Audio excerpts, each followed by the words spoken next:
Muy buenas noches, señoras y señores. Estamos transmitiendo en vivo, en directo, desde la ciudad de Champotón, del estado de Campeche, México, capital del buen sazón. En esta noche hemos hecho la invitación a un hombre extraordinario que tiene muchas historias que contar, una persona que salió hace más de 50 años de su tierra y se fue a otros estados a enfrentarse a la vida y finalmente es un triunfador. Ha podido lograr sus sueños, ha podido cristalizar sus ideales y como buen champotonero regresa para platicarnos de sus vivencias, de sus historias, de sus logros, de sus fracasos, pero sobre todo el ideal que no fenece. Él es José Hernández Jiménez, un maestro que empezó como maestro rural. Para satisfacción de nosotros, del pueblo champotonero, hoy él es un doctorado en abogacía. José, muy buenas noches. Gracias por estar con nosotros. Muy buenas noches, Porfirio, mi amigo Pillo. La verdad es que me siento bastante emocionado con tus palabras. Siento que no lo merezco, ¿no? Cuando hablas de que he sido una persona extraordinaria, siento que es un poco desmedida tu valoración. Hemos intentado hacer las cosas de acuerdo a nuestros ideales. Algunas las hemos logrado, otras están pendientes. Espero que todavía en lo poco mediano, en el tiempo que nos quede toda tiempo, es decir, en el poco tiempo mediano que nos quede de vida, podamos lograr todavía algunas aspiraciones. Eso está pendiente. José, es tan corto el tiempo y es tanto el cúmulo de historias y de experiencias que guardas, que me gustaría para las gentes modernas que desconocen quién eres, quién es tu familia, me gustaría que hicieras una pequeña remembranza de todo eso, donde vivías, y creo que eso va a ser parte de lo que necesitamos saber. Bueno, pues tratando de que esa reseña sea brevísima, ¿no? En virtud del tiempo que mencionas, empezaría por decir que yo nací aquí, en esta ciudad y puerto de Champotón, en una casa que está ubicada en la calle 28. Donde estaba antes la Canadá. El número 25, teníamos como vecino a una persona muy conocida y apreciada por el pueblo de Champotón, a don Luisito Sandoval, que tenía la zapatería Canadá, una sucursal Canadá, y en la esquina de la casa, en la esquina de la calle cercana a la casa, habitaba un señor también muy conocido. Don Macho. Bueno, en una esquina, si vamos hacia la parte norte, podríamos hablar de don Silverio Vázquez, ¿sí? Y si vamos hacia el sur, estaba la tienda de don Marcelino. Enfrente de la casa de este señor Silverio estaba la casa del profesor Espadas, no recuerdo, Eduardo Espadas, que fue director, por cierto, de la secundaria en la que yo cursé precisamente ese grado, ¿no? Ubicando ubicando mi domicilio, nos quedaba también a una cuadra exactamente enfrente de don Marcelino, conocido como Don Macho. Nos quedaba la glorieta, es decir, nos queda la glorieta porque ahí está la glorieta del pozo del perro, ¿no? Es decir, el famoso Chempec. Esta es la ubicación. ¿Sí? ¿Y tu familia? Mi familia, mi madre, la verdad que no tiene mucho tiempo que la perdí. Ella, pues afortunadamente vivió 93 años. Alguna vez yo llegué a pensar, erróneamente, no por el amor que le tiene uno a su madre, que ella iba a ser eterna. Y sinceramente fue un golpe muy fuerte para mí, un golpe que no sanas todavía. No he podido superar. Sinceramente, siento mucho el haberme ido, más que nada porque no conviví todos esos años con ella. Y sinceramente valoro mucho, pues, su talento de mi jefa, su visión de las cosas. Es un vacío que no hay manera de llenar.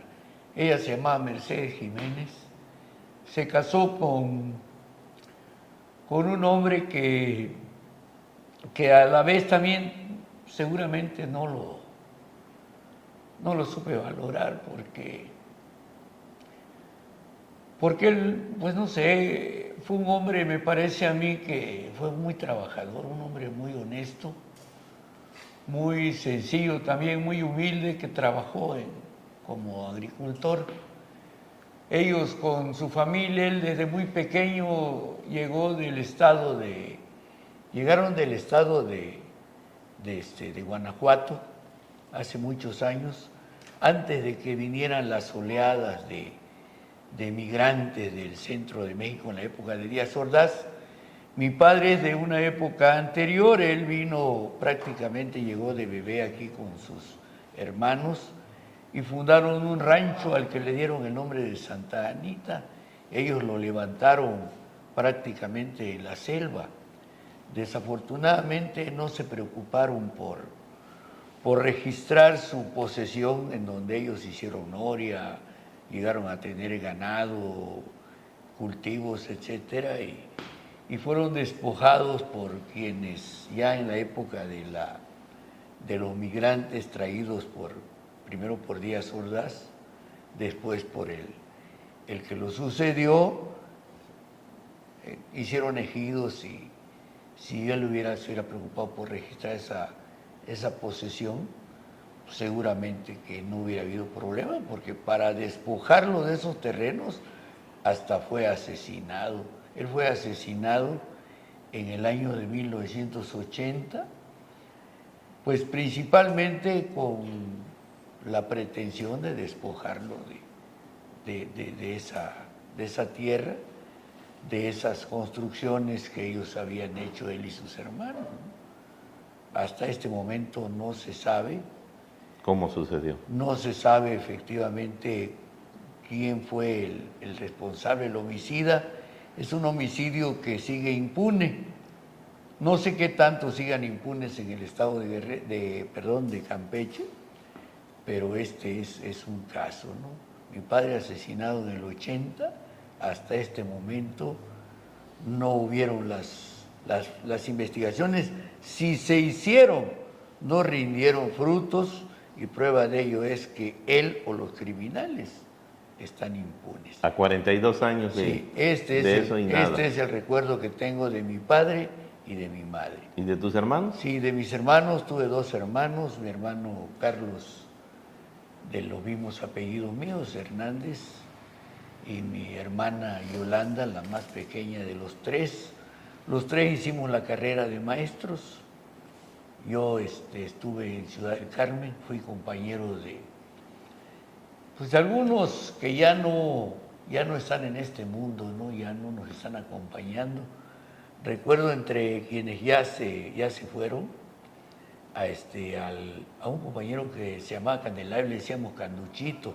Ah, sí. Candelario Vela. A otro compañero le decían Pillo, Porfirio se llamaba. No, el Pidio, Bárcenas. ¿no? No, le decían Pillo a él, no recuerdo la verdad su apellido. Compañero Nerio también ya es difunto, la compañera Aida, de los que recuerdo pues que ya se nos adelantaron, ¿no?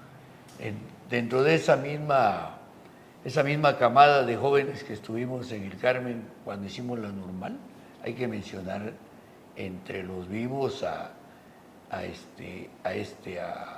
le decimos nosotros el negro Covarrubias Bárcenas, Ernesto Covarrubias Bárcenas. También está en Oaxaca, está él, ¿no?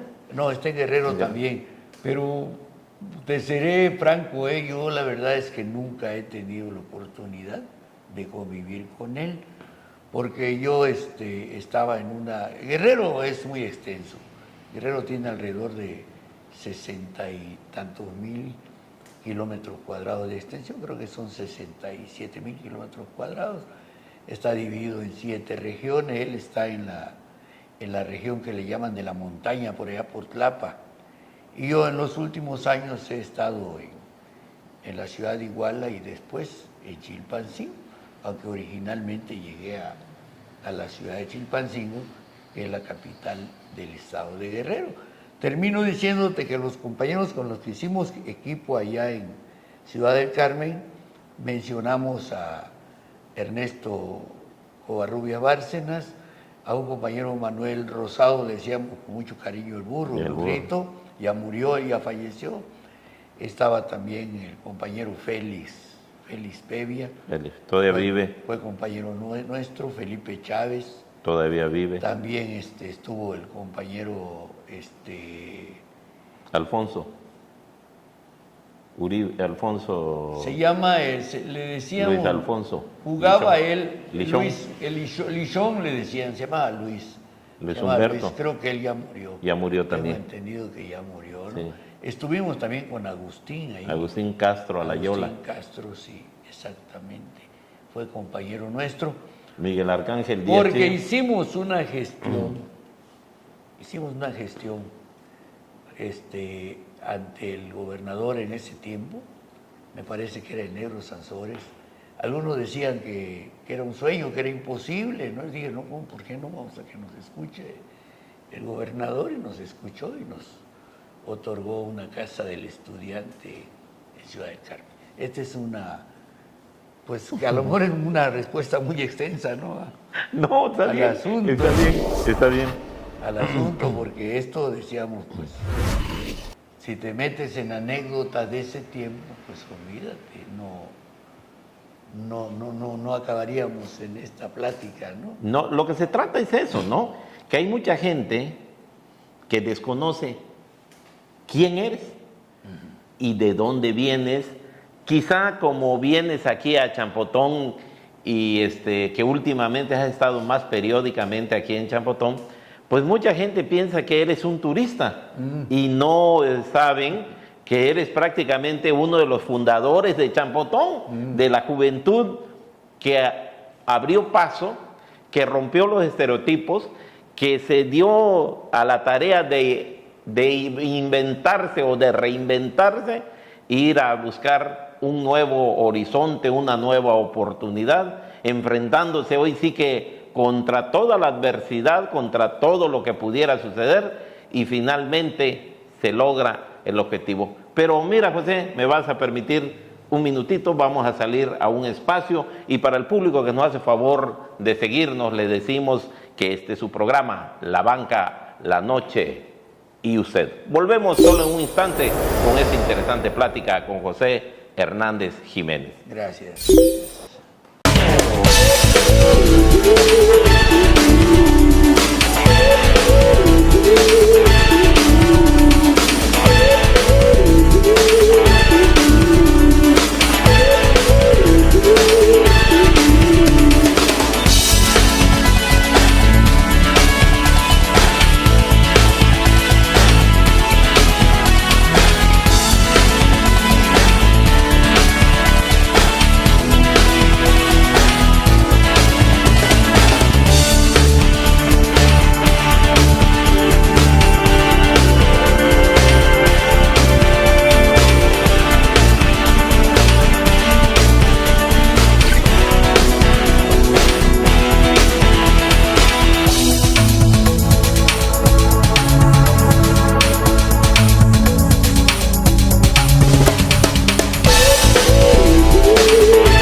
Bueno, pues ya estamos de vuelta en esta interesante plática que tenemos con José. La verdad, José, que ahorita que hacías remembranza de las calles, de la gente que vivieron y todo eso, mi cerebro viajó mucho y empecé a reconstruir toda esa época muy interesante. Pero como el tiempo, te decía al principio, es apremiante, yo quiero que nos platiques tu llegada a Guerrero y cómo es que inicias toda esta nueva parte de tu vida, este nuevo ciclo de tu vida, José. Bien, pues una vez que comentamos acerca de esta primera parte, ¿no?, de nuestra vida, y que para mí pues me dejó una huella muy honda, ¿no?, de mi etapa en Champotón. Yo llego a Guerrero en el 71, en 1971. Tuve, en este caso yo digo, la oportunidad o el beneficio de que me llevaba con un carmelita. Hice amistad con un carmelita que era maestro de la UNAM, era maestro de la UNAM, y él era de la Cuarta Internacional, era trotskista, se llamaba Alejandro Peralta. Con él platicamos y él me convenció de la importancia de incorporarme a la izquierda, y que si me iba a Guerrero debiera de buscar la posibilidad de que me fuera a la sierra. Lo conseguí porque tuvimos un movimiento en la Ciudad de México, no teníamos plazas como recién egresados de la normal, hicimos un movimiento de presión y un servidor logró infiltrarse en la Secretaría de Educación Pública y logré hablar con el subsecretario de Educación. En ese tiempo había dos, lo recuerdo, ¿no? Uno hablaban del calendario A y B, y me dio la plaza ya en Guerrero entonces, y me dieron opciones. ¿No era aquel famoso Bravo Aguja que tardó mucho tiempo ahí? Parece ser que Bravo Aguja, él era... Tardó mucho tiempo ahí. Sí, era Bravo Aguja, pero el subsecretario con el que hablé, no recuerdo exactamente su nombre, me da la plaza, me voy a Guerrero,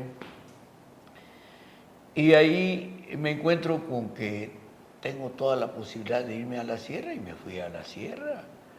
Cuando te hablo de la sierra, estoy hablando de la región, una de las regiones de Guerrero que se conoce como el nombre de la sierra, en donde tú llegabas a la ciudad de Chilpancingo, tomabas un camión hacia un punto rumbo a Iguala, en el kilómetro 33 te internabas a la montaña, y tantos kilómetros de pura terracería, para llegar a un lugar que se le llama Puerto del Gallo, en un aserradero en las faldas del Teotepec, que es diríamos, el cerro que significa la mayor altitud en el estado.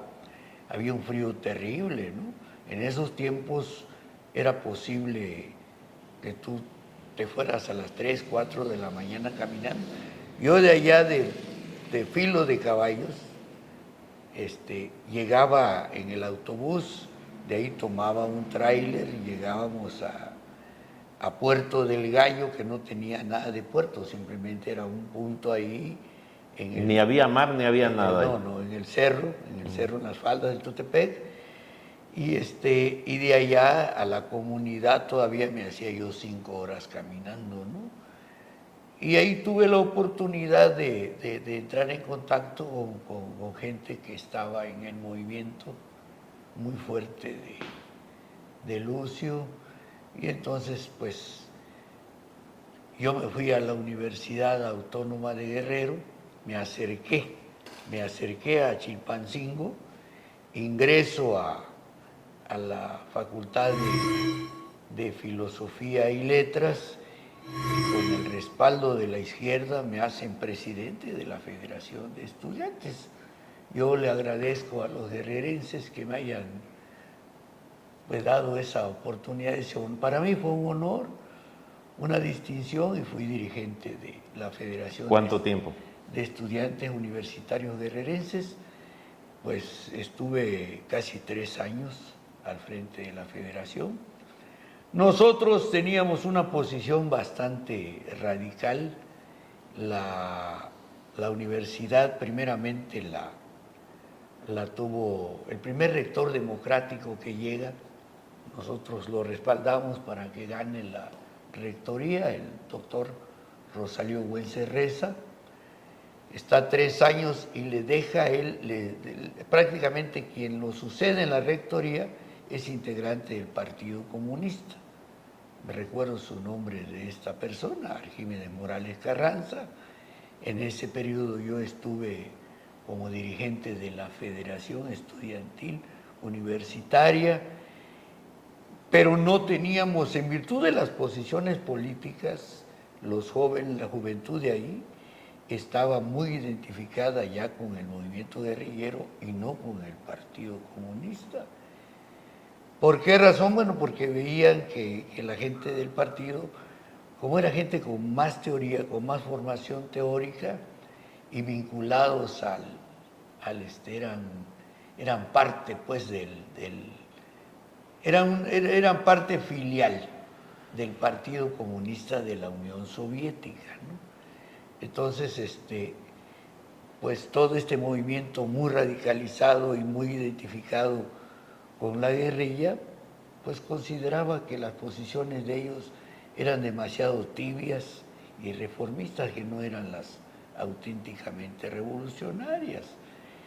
Y decíamos, pues, ese movimiento fuerte de los estudiantes va a hacer que finalmente el Partido Comunista no gobierne muchos años, solamente estuvo por ese trienio y de ahí en adelante las cosas cambiaron, pues en muchos aspectos yo diría para mal en la universidad, porque la mayoría de jóvenes y de otros, de maestros sobre todo, se hicieron denominar izquierda independiente, izquierda radical, pero se adolecía de esa formación teórica y decíamos, hubieron rectores que impulsaron un proyecto al que le denominamos Universidad Pueblo. El primero en impulsarlo fue el doctor Rosalío Güencerreza, que impulsa una política distinta que le llaman Universidad Democrática, Crítica y Científica, es la gente del Partido Comunista, que en ese mismo tiempo gobernaron también la Universidad Autónoma de Puebla y la Universidad Autónoma de Sinaloa, y tenían una fuerte, diríamos, presencia en la Universidad de Oaxaca. Yo, en este caso, cuando empezamos ya a definir militancias, yo me integro con la organización de Alejandro Peralta, de la Cuarta Internacional, o sea, de los trotskistas. Y León Trotsky. Como una agrupación completamente diferente, con presencia internacional, y están también otras organizaciones, están los del Partido Comunista, están también los que militan en la corriente maoísta. Mao Zedong. Están aquellos compañeros que se mantienen una visión foquista o guevarista, ¿no?, de la lucha, que la revolución solamente podía hacerse a través de la vía armada, ¿no? Entonces todo esto era tema de discusiones en los círculos universitarios, en los cafés, en las escuelas, etcétera. Máxime que cuando llegan compañeros de la UNAM, principalmente gente como la compañera Alejandra Cárdenas, compañero Antonio Hernández, impulsan el que se introduzca en los planes de estudio la enseñanza del marxismo. Esto va a ser un motor ideológico muy fuerte para esa juventud del Estado de Guerrero. Oye, José, disculpa que te interrumpa. ¿Qué es lo que te lleva a estudiar a ti la carrera esa de filosofía y letra? Bueno, pues más que nada la cuestión... Porque cuando te vas de aquí te vas... Sí, de la nada. formación. Si una carrera una licenciatura te puede dar visión, ¿no?, acerca de la problemática social, en donde tú te vas a compenetrar, ¿no?, con las grandes concepciones filosóficas, ¿no?, que hoy podemos hablar de concepción filosófica. Por ejemplo, está el neotomismo, ¿no?, el tomismo, el existencialismo. Hoy ya no se habla propiamente de marxismo, ¿no?, sino de neomarxismo. Sí. Desde hace un buen número de años, hay una corriente muy fuerte, ¿no?, que se autodenominan neomarxistas. ¿Dónde tú pudiste haberte formado en ese terreno? Pues en la Facultad de Filosofía y Letras. Esto no lo vas a conseguir si ingresa a ingeniería, ¿no? Sí, no está relacionado. Se estudia medicina, sí. Evidentemente que no. A lo mejor. Hoy existen las escuelas superiores de ciencias políticas, sí, en donde también se da esta formación, pero... ¿Y la persecución cómo era, José? ¿Había persecución? No, la persecución, olvídate, la persecución a raíz de que la guerrilla de Lucio Cabañas se fortalece, de que logra bastante respaldo popular, sobre todo entre los campesinos, ¿no? Sí. De la gente campesina de la Costa Grande, pues el ejército, el Estado mexicano vuelca todas sus fuerzas, ¿no?, para tratar de acabar con el movimiento guerrillero. ¿Aún dentro de la universidad, José?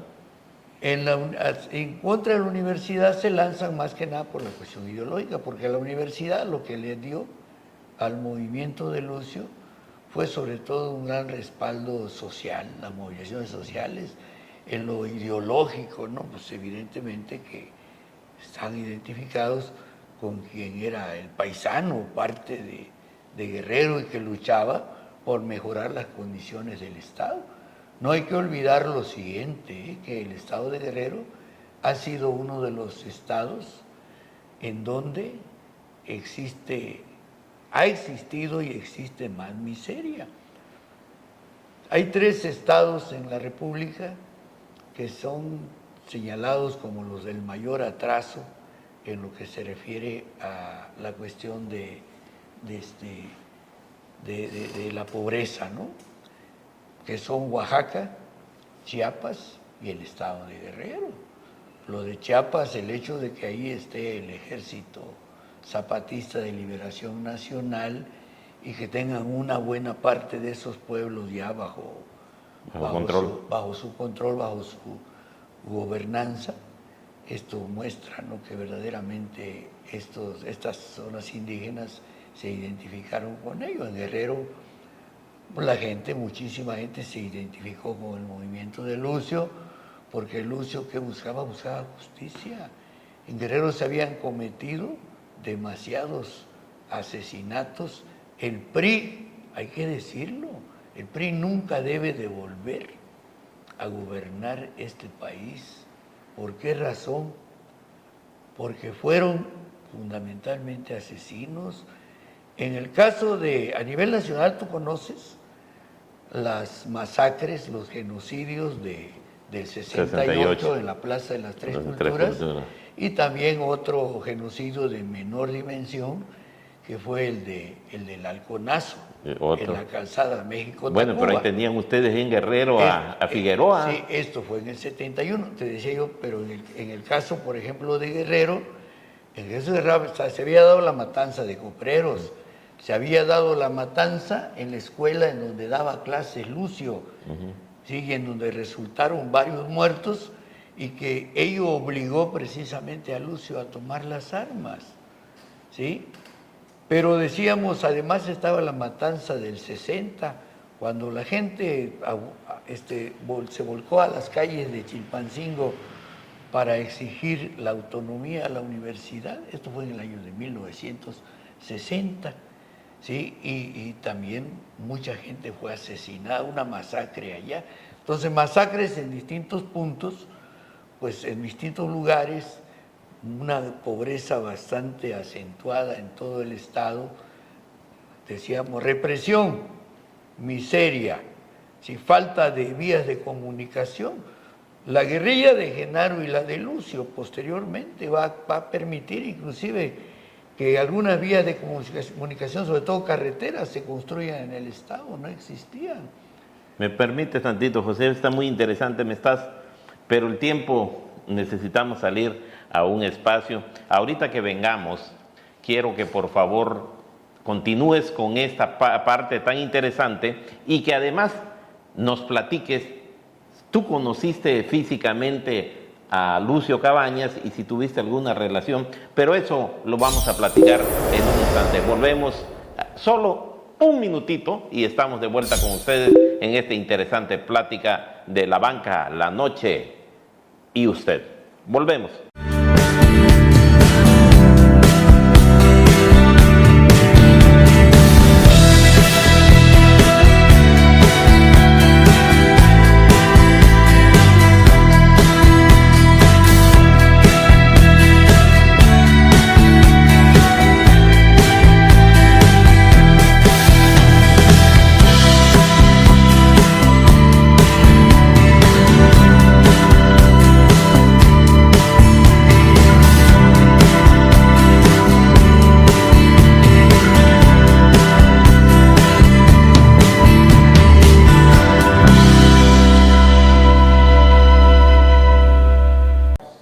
Bueno, pues ya estamos de vuelta en este tercer set. José, muy interesante, muy importante. Qué bonito es todo eso que viviste, pero qué difícil ha de haber sido, ¿no? Toda la época de Gabriel Figueroa, que fue uno de los tiranos más grandes que tuvo Guerrero, ¿no? O uno de los más inquisitivos que hubieron allá. Pero lo que sí me llena de mucha satisfacción y alegría cuando comentas fuera de cámara que sí tuviste la oportunidad de conocer a Lucio Cabañas, un gran revolucionario, un hombre que cambió el sentido que llevaba la vida política, no solo de Guerrero, sino esto hace una expansión y esto cambia el rumbo de la historia de México. ¿Cómo está eso, José?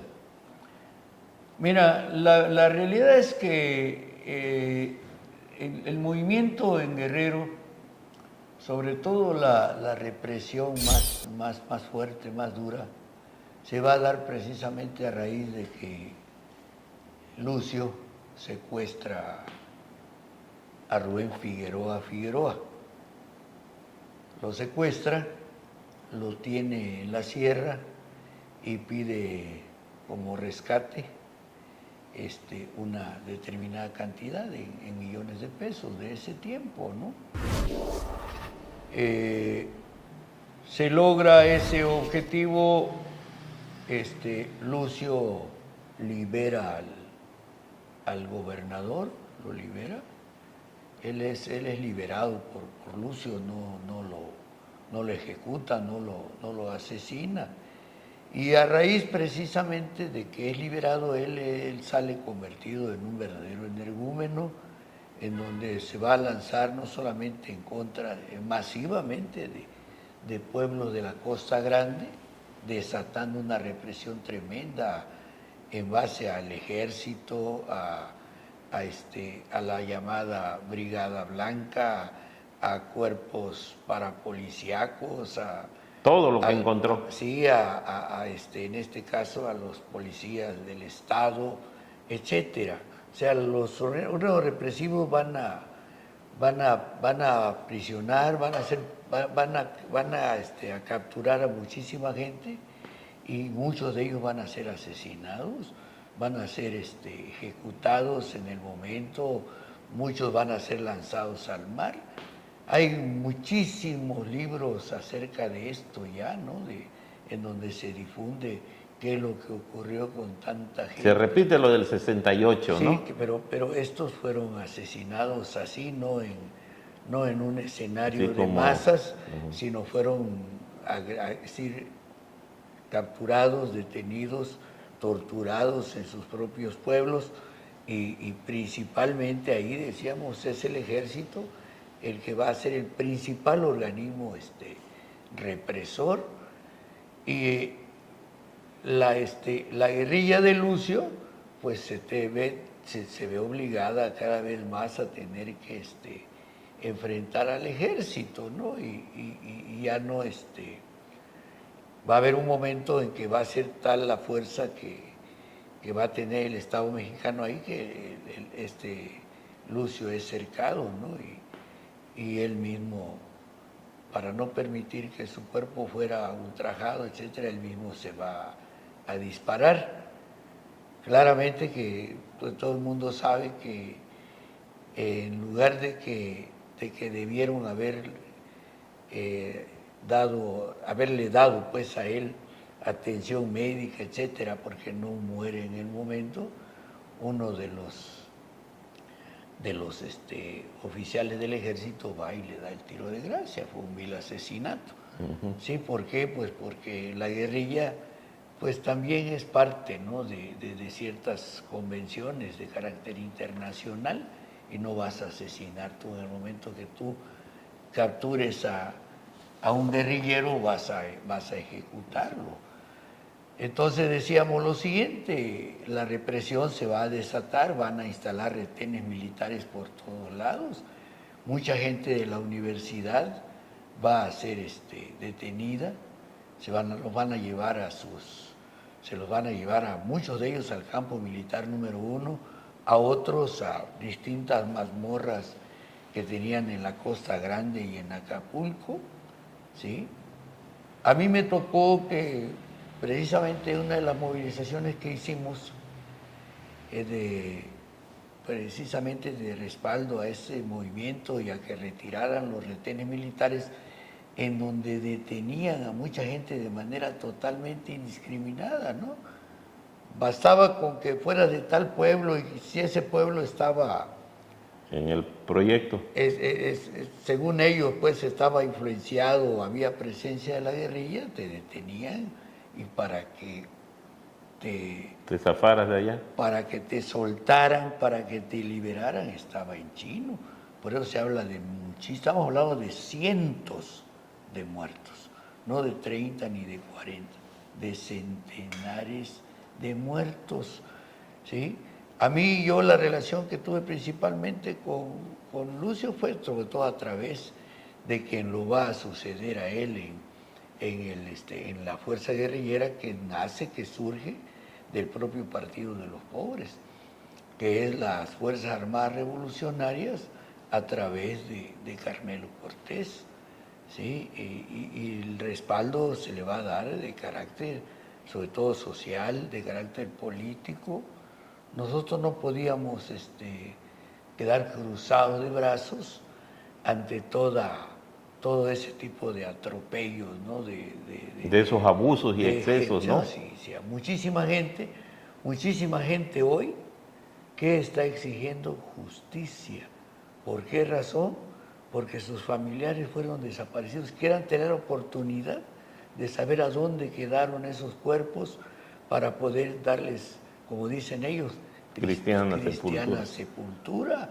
Solamente de jóvenes universitarios tenemos nosotros de esa época un número bastante elevado. Me parece que es importante mencionar al compañero Carlos Díaz Frías, íntimo amigo mío. Se lo llevaron saliendo del cinema Jacaranda de la ciudad de Chilpancingo.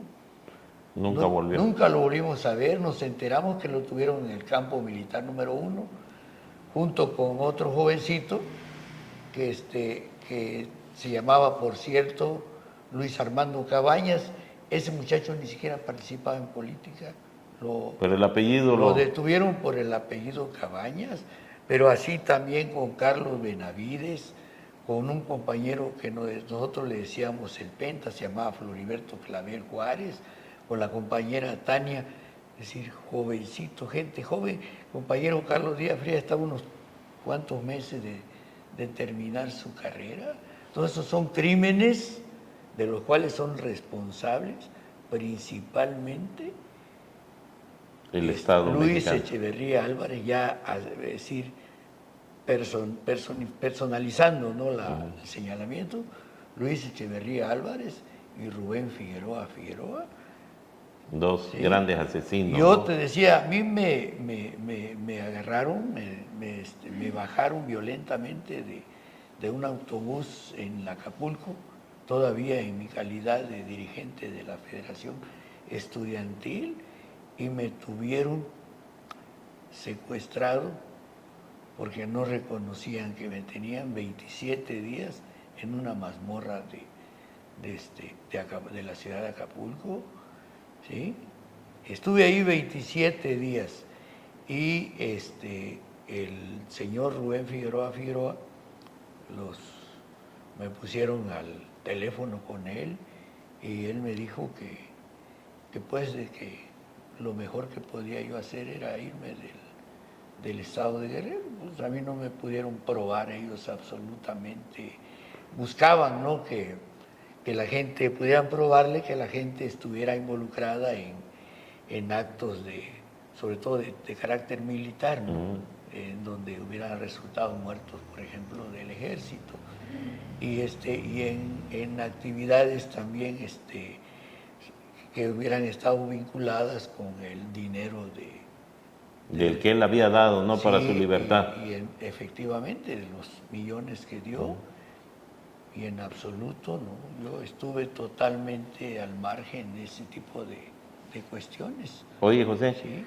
ayer platicábamos en una oportunidad que tuvimos de tomar un café ayer y me hacías una pregunta en relación a la preparatoria de Champotón. Y la verdad que me quedé pensando y me quedé mucho tiempo analizando anoche en la casa. Cuando me dices que llegas tú a Guerrero y la Universidad de Guerrero tenía 2 preparatorias y hoy tiene 69. Mira, cuando yo llegué a Guerrero en 1971, la Universidad Autónoma de Guerrero prácticamente era un edificio que le llaman edificio docente, que se encontraba enfrente de la Alameda, que es histórica porque ahí se dio la matanza del 60.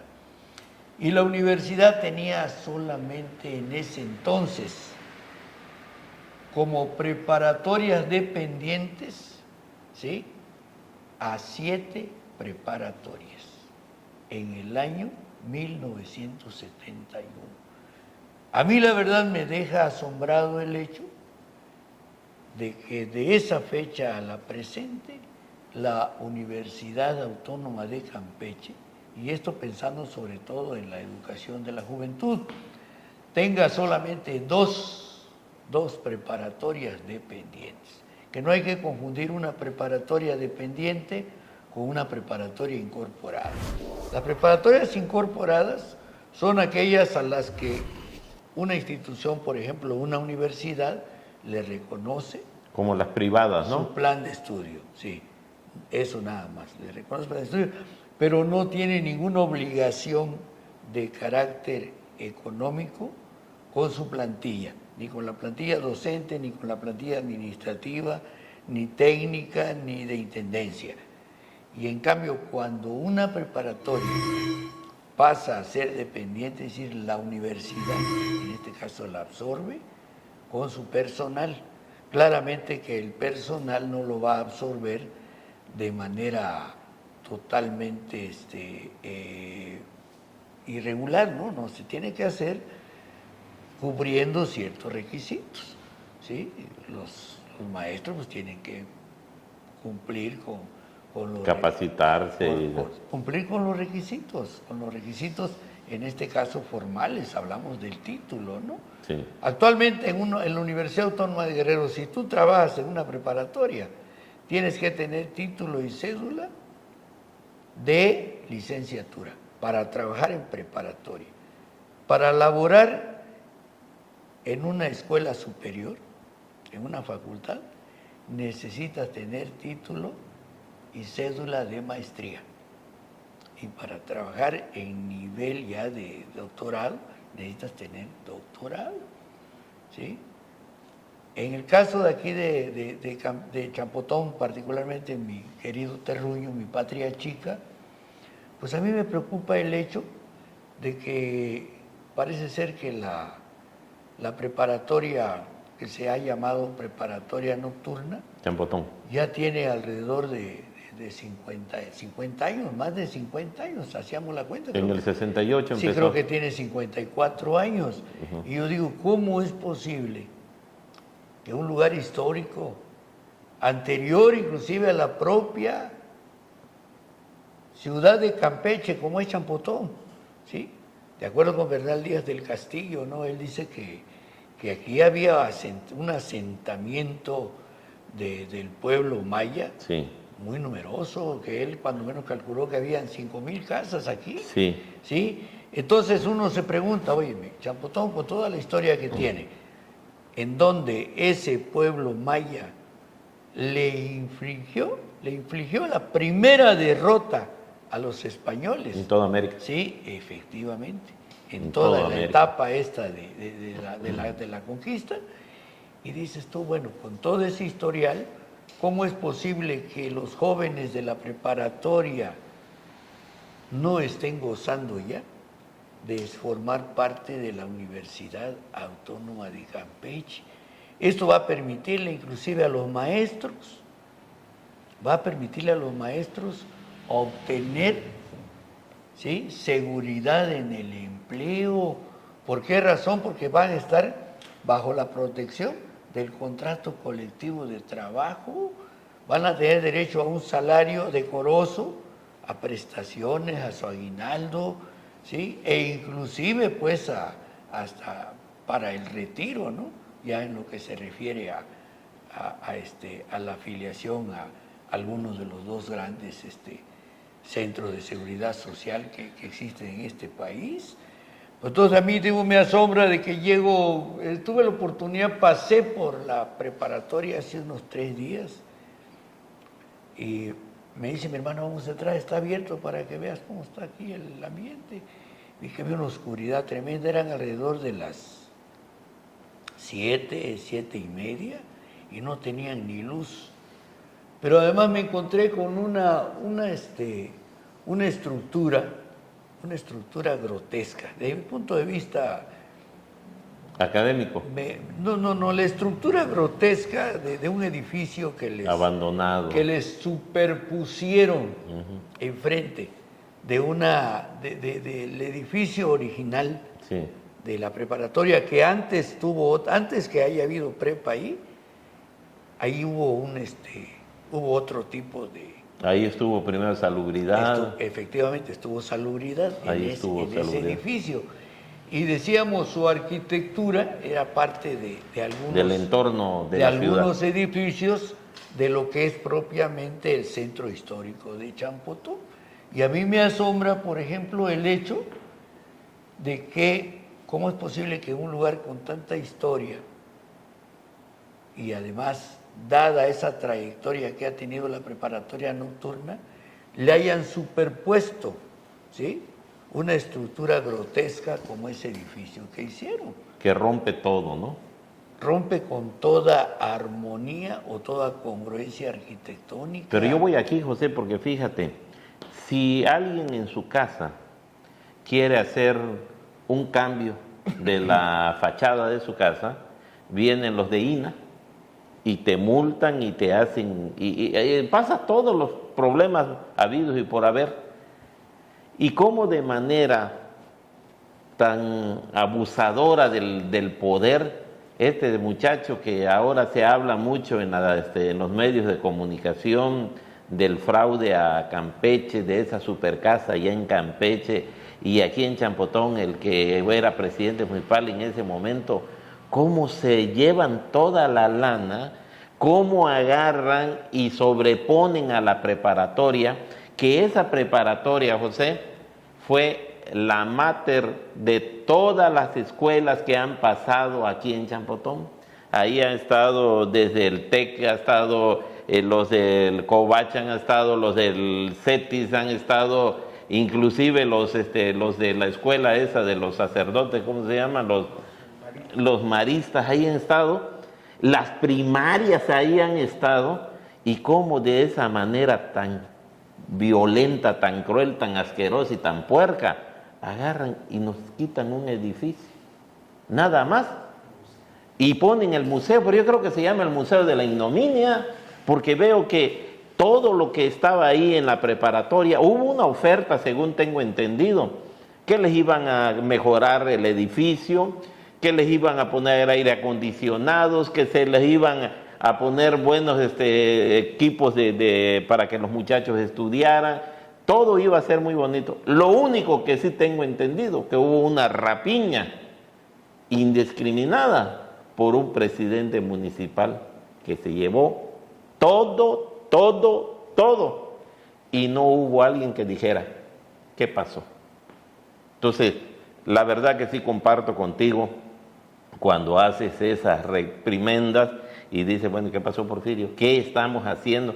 No lo sé, pero sí me gustaría que antes que termináramos esto, que nos digas algo de lo que tú sugieres y qué propondrías y un mensaje para la gente de Champotón. Bueno, mira, yo en lo particular lo que recomendaría en el caso de esa construcción, bueno, ya hay una inversión ahí. Yo creo que ese edificio, que no es de mi gusto, no de mi... ¿No compartes? De mi gusto estético no lo es. Creo que rompe, ¿no?, con el conjunto, lo que todavía existía de la arquitectura original. Pero bueno, ya está.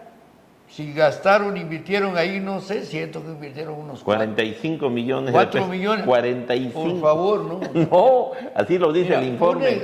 Mira, Pillo, yo pienso lo siguiente, que un experto podría decir que ese edificio, me parece a mí que sí, y si tengo la oportunidad de que venga un compañero, tengo un compañero que es doctor en ingeniería, es experto en estas evaluaciones. Siento que ese edificio no pasa de unos 8 millones de pesos, bien así, bien robadito. Sí, bien pagado, ¿no? Los materiales, ¿no? 8 millones de pesos, no pasa de otro más. Grotesco y todo, bueno, ya está. No podemos nosotros recomendar, oiga, pues hay que tirarlo, ¿no? Que eso sería, diríamos, lo idóneo. Pero somos un país con tantas necesidades, un pueblo en donde hay tantas limitaciones que pues no nos queda otra que pero que regrese la preparatoria. Que aprovecharlo.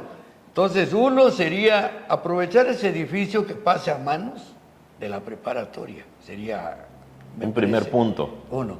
2, hay que reivindicar la educación media superior en Champotón. Tenemos que reivindicar la historia, la trayectoria de esa preparatoria y de qué manera, pues que pase a ser dependiente de la Universidad Autónoma de Campeche. Que no sea una filial. Que sea parte de la Universidad Autónoma de Campeche, dependiente. La preparatoria número 3 sí, de la Universidad Autónoma de Campeche. Y me parece que esto la pretensión no es descabellada. Está la compañera, y digo compañera porque yo soy de Morena, la compañera Laida Sansores. Laida Sansores es una persona que forma parte, ¿sí? Forma parte del movimiento nacional de Morena. De regeneración. Que se denomina la cuarta transformación, ¿sí? Entonces, estoy convencido de que Laida no va más que a ser consecuente con una demanda, con un reclamo, una petición de esa naturaleza. Pero además, tomando en cuenta, José, que el presidente está construyendo universidades por todos lados, está construyendo preparatorias y todo, es incongruente que aquí en Champotón o aquí en Campeche, lejos de que crezcamos, nos minimizamos, ¿no? Claro, es incongruente. Sí. Entonces, te decía eso, ¿no? Me parece que debe hacerse un buen documento dirigido a la compañera gobernadora. A la gobernadora debe dirigirse ese documento, al Consejo Universitario, al rector de la Universidad Abud. Autónoma de Campeche haciendo esa petición, y esa petición debe de estar firmada por los maestros, por los trabajadores de intendencia, por los administrativos, por los estudiantes. Y los padres de los estudiantes. Por los padres de los estudiantes y por todos los ciudadanos, que me parece a mí que tienen la obligación, óyelo bien, moral, histórica, de respaldar una solicitud de esa naturaleza. E insisto, Laida no puede hacer caso omiso de una petición de esta naturaleza. ¿Por qué? Porque ella es parte de la política de Andrés Manuel, la de la Cuarta Transformación. Y para la Cuarta Transformación, una de las principales preocupaciones es la educación. Y no olvidemos un detalle muy importante, que la Constitución Política de México se reformó. El artículo 3 se la educación. Y ahí ya se establece claramente que la educación que imparte el Estado, la educación pública, gratuita, es gratuita, incluyendo a la educación superior y ya desde antes a la media superior. Y aquí estamos hablando nosotros de educación media superior. ¿Con quién se tendría la obligación y desarrollar toda esa política de inclusión que establece la fracción 10ª del artículo 3? Pues con los jóvenes de este pueblo.